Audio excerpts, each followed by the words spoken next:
Wow, was that a long game?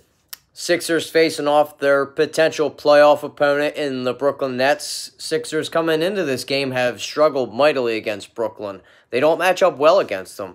They got two guards that are great at penetration. They have, actually, if you count in Karis LeVert, now that he's healthy, you count him in. That's three guards that can dice you up, slice you up. Both Dinwiddie and D'Lo have dropped over 40 points on the Sixers in previous games.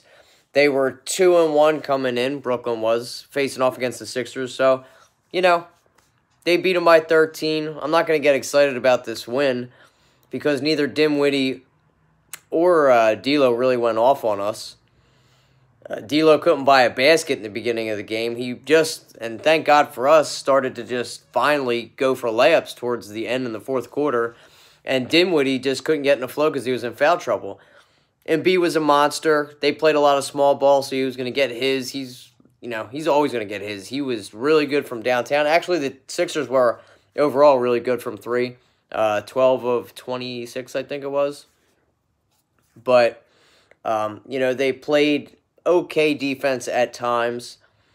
But Brooklyn's bench was phenomenal throughout there. They got, 68 points to our 35. I thought Mike Scott and Boban came up big in this game. Boban was able to chip in 16 and give N.B.A a blow, which is going to be needed. Again, they could really overpower the Nets because they were playing small ball. So it worked on either end. We were able to overpower them with our size and height. And then they went down the other end and hurt us with their quickness. Rondus Hollis-Jefferson had a good game. He was just beating Bobby off the dribble at any point in time.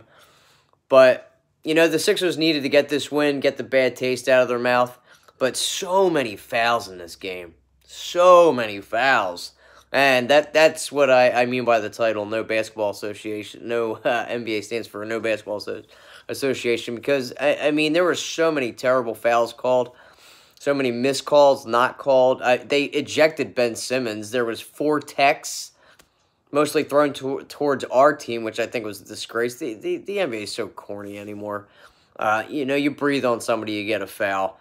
I thought there was a lot of bogus fouls called on Embiid, especially going into the halftime. The same with Simmons. The guy was barely touching him, and they were calling a foul. It was a joke. Complete joke. And it was just so slow. 57 free throws overall. I don't want to see that shit. Don't slow the game down. Let it just flow. Let them play. And I really think that affect the play of Brooklyn too. But overall we were able to get this win after losing to two this crappy teams. You want to be able to put teams like this out that are fighting for their playoff lives. Just crush them. Put your foot on their throat and just annihilate them. Them, Orlando, Miami, they're all clawing to get into the playoffs. So you're going to get their best all night in and night out.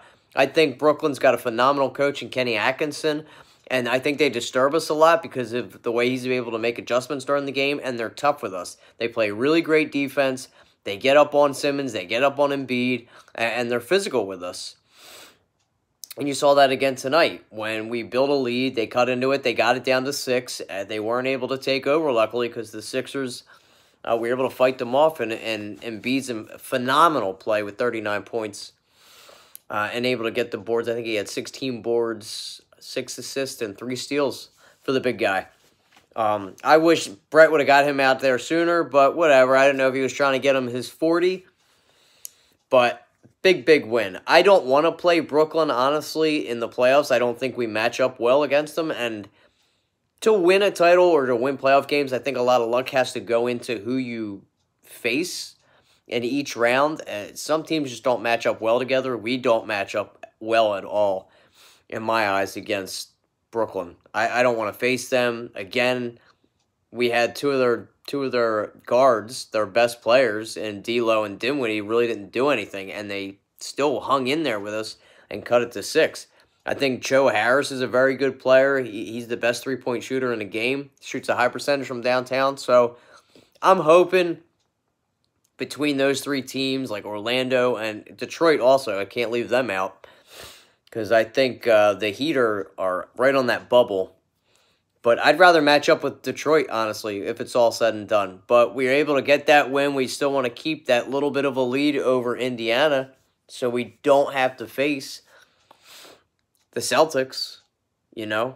So let's just hope a little luck falls our way to where Brooklyn loses, Detroit wins, and we face Detroit in the first round. So, you know, not going to get too excited about this. We needed this win. We ended up beating them by 13. JoJo had a monster game. It was long, drawn out, lots of free throws, lots of fouls. Sixers were great in the first quarter. They were 10 for 14 from downtown. JJ was able to get a little bit on track and knock down some shots, finally. But you saw what they were doing. They were attacking him almost on every offensive set because he is the weak link. I would like to see Brett throw in. He threw a little full court press there in the third quarter to give a little bit more pressure, but switch it up. Do a 2-1-2 zone. We were able to take advantage of their 2-1-2 zone when they throw it at us. We were able to get JJ open for some open looks, and thank God he was able to get on track and knock down some shots. But Shake Milton got in a little bit of the mix, and I do like that he's working him into the rotation because I think he's a smart basketball player. He's long, athletic. He's a little better defensively. He's still young, so you see him biting on a lot of pump fakes and all, but that will come with time. I'd still like to see Zaire get mixed in, but we just want to close out the rest of the season. A couple games left. We have the third easiest schedule. Let's just beat these teams we're supposed to. We got one real tough game left in Milwaukee. So if you lose that or whatever, but let's just maintain that third seed and let the chips fall where they may. But it was a nice win. It's nice to see us finally win. I would really, really love to see Tobias get back into the mix. Because I think we could really, really crush teams if we could get him going. But he's been non-existent for the past couple weeks. You can see it. He's just out of the flow. He's out of the mix. He is struggling mightily. And, that's not his fault. They're just not drawing up plays. It happened when we had Jimmy. And Tobias was on, And Tobias isn't saying anything. He's not stepping up. He's not complaining. He's taking a seat back and just letting the team flow as it may. But I think if we can get him really going and getting him back to where when we first acquired him, we'd be so scary. To be able to get him to play to his top level along with Jimmy like he's playing now and be able to close it out in the fourth quarter, nobody could touch us. We wouldn't have to worry about the bench.